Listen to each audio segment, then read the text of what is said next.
नमस्कार, केटीवी में आपका स्वागत है। हम चर्चा कर रहे हैं 2024 के इलेक्शन को लेकर, क्योंकि अभी 5 राज्यों का चुनाव है और जैसा कि आपने देखा, समझा कि इन 5 राज्यों के चुनाव में ये देखा माना गया कि ये एक सेमीफाइनल का मैच था। सेमीफाइनल इसलिए कहा जा रहा था क्योंकि ये 5 राज्यों में जिसकी भी सरकार बनेगी वो 2024 के लिए एक मजबूत कड़ी साबित होगी। तो इस कड़ी में कांग्रेस क्या बहुत पीछे रह गई या कांग्रेस अभी भी टक्कर में है?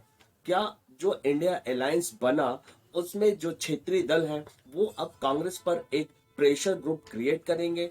जहां चुनाव के दौरान, एमपी के चुनाव के दौरान आपने देखा अखिलेश की बयानबाजी को देखा, छोटी छोटी क्षेत्रीय दलों के बयानबाजी को लेकर देखा, लेकिन जहां तेलंगाना में कांग्रेस ने क्लीन स्वीप किया, बहुत ही अच्छा परफॉर्मेंस किया, लेकिन वहीं अन्य राज्यों में कांग्रेस का परफॉर्मेंस बहुत अच्छा नहीं रहा।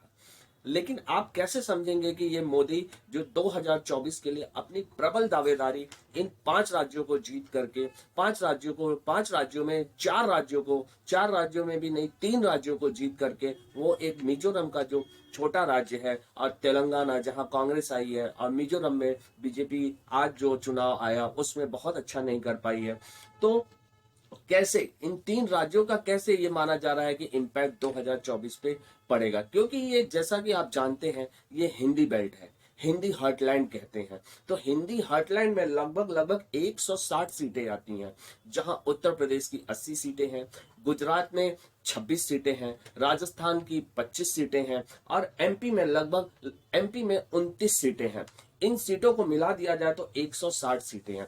और इस बार 2024 में जहां एक तरफ नजर आ रहा था कि बीजेपी कमजोर नजर आ रही थी, लेकिन इन 3 राज्यों को जीतने के बाद बीजेपी बहुत ही सशक्त नजर आ रही है। और ये 160 सीटों में बीजेपी मोदी का चेहरा आगे करेगी, वो तो पूरे राष्ट्र में मोदी का चेहरा आगे करेगी। और इन 160 सीटों में कहीं भी ऐसा नजर नहीं आ रहा है कि बीजेपी 90% सीटें नहीं लाएगी।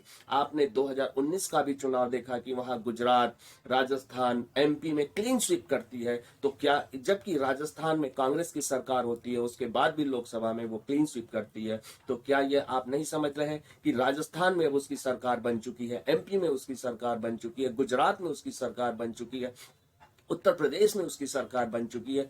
तो ये आने वाले दिनों में 2024 के लिए 160 सीट बुक कर ली है बीजेपी ने।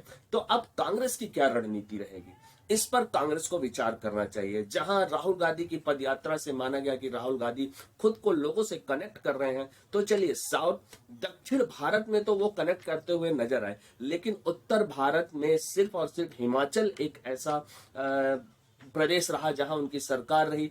और जब उन्होंने अपनी पदयात्रा शुरू की, पदयात्रा के बाद जो हिंदी बेल्ट में जो चुनाव हुए वो इन राज्यों में चुनाव हुए जहां राजस्थान और एमपी दोनों जगह उसको मुंह की खानी पड़ी। राजस्थान में एक टक्कर देखने को मिली, लेकिन एमपी में तो बहुत ही पीछे रह गई कांग्रेस। तो क्या कांग्रेस आत्ममंथन करेगी या कांग्रेस उसी सब चीजों पे चलेगी कि नहीं हमको जनता वोट दे देगी, हम चुनाव जीत जाएंगे? तो क्या संगठन के तौर पे देखा जाए तो कांग्रेस बहुत पीछे नजर आती है बीजेपी के।